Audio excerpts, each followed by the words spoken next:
Kent Spitfires slipped to their first defeat from 3 NatWest T20 Blast games this summer, going down by 115 runs to Middlesex at Lords. Batting first after winning the toss, Middlesex looked to Paul Stirling to get them off to a cracking start in front of a good crowd, which was entertained with the first of 7 sixes from the Irishman in the third over of the match. Darren Stevens was brought on in the 5th over and struck with his very first ball as Darwin Milan was taken behind by Billings for 11, the keeper with a fine catch standing up. Stirling hit 6 number 2 in the same over before Nick Compton thumped Callum Haggett to Daniel Bell-Drummond at long on, Middlesex making 51 for 2 at the end of their 6 overs of power play. Rather than slowing down after that, the opposite happened, Owen Morgan announcing his return to the county game with a maximum off just the 4th ball he faced. In the space of just 4 deliveries, straddling overs numbers 7 and 8, Morgan and Stirling smashed 22 runs. Morgan ended that Stevens over with another 4, while Stirling began the next one from Adam Riley with back-to-back sixes. Riley's opening over went for 21 and Stirling was soon at a 50 off 31 balls. And by the halfway stage of the innings, the Irish international had used his power to clear the rope a couple more times as his side increased the tempo to reach a total of 107 for 2 after 10 overs, a large score beckoning at a ground which had seen plenty of entertainment over the last few days. Middlesex have been the whipping boys in this competition over the last couple of seasons, their form very poor, but now shorn of the name Panthers, they were in the pink here with yet more maximums from both batsmen. No bowler was safe in the onslaught. Matt Coles going for 15 in 1 over as these two blasted the score along to 153 with an electrifying partnership worth 104 runs in only 49 balls.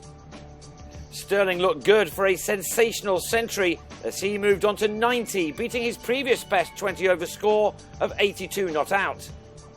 He then, for once, failed to middle and sent a ball from Stevens to Bell-Drummond in front of the mound stand, leaving with 90 runs to his name made off 50 balls out of a total of 153 for 3 in the 14th over.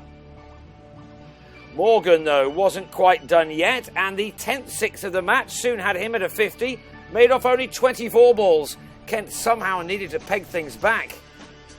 And that they did once Morgan on 54 slightly skewed another big shot off Riley. Alex Blake with the catch in the deep. It meant that Middlesex were only able to take 32 runs off the final 4 overs. In fact, there were no boundaries between overs 15 and 19, and Coles also bowled Joe Burns. Mitch Claydon had avoided the big hitting, his first 3 overs going for only 11 runs, but James Franklin helped take 13 off the last 6 balls, Middlesex ending on a very challenging 205 for 5 from their 20 overs. To chase down more than 10 runs per over, even on a good Lord's pitch, meant that the Spitfires needed a good start, and Bell-Drummond and Joe Denley, back at his former club, struck 3 early boundaries. But losing wickets was going to be a problem, and Kent lost the first of them when Bell-Drummond on 14 was trapped in front by Toby Rowland-Jones in the 3rd over. Denley was bowled by Stephen Finn at the start of the next one, his return to Lords ending disappointingly with just 6 runs to his name. Coles was in early to offer some clout and he went after Kyle Abbott, making his Middlesex debut, the Spitfires moving on to a score of 44 for 2 after the power play. It was at this stage that the home team went berserk. Alas for Kent, they didn't find the boundary again in the entire match and collapsed instead once Sam Northeast skied Franklin to Abbott at long on.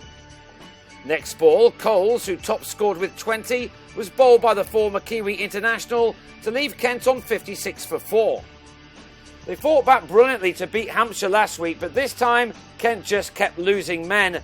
Franklin with his first ever T20 fifer, Stevens finding Milan, who hardly had to move at long off, while Blake fell to the same combination as Franklin ended with the exceptional figures of 5 for 21 from his 4 overs.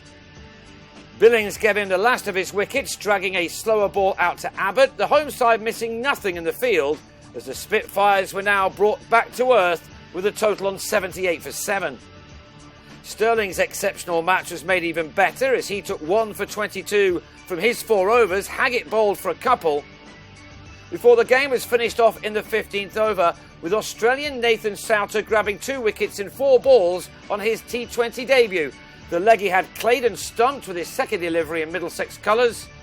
And then to his fourth, Fabian Cowdrey gloved a reverse slog behind as Kent were all out for 90 to lose rather heavily. Indeed, the margin was 115 runs, but the good news is that the Spitfires have a chance to immediately right that wrong as they return to Beckenham late Friday afternoon for a match with Surrey.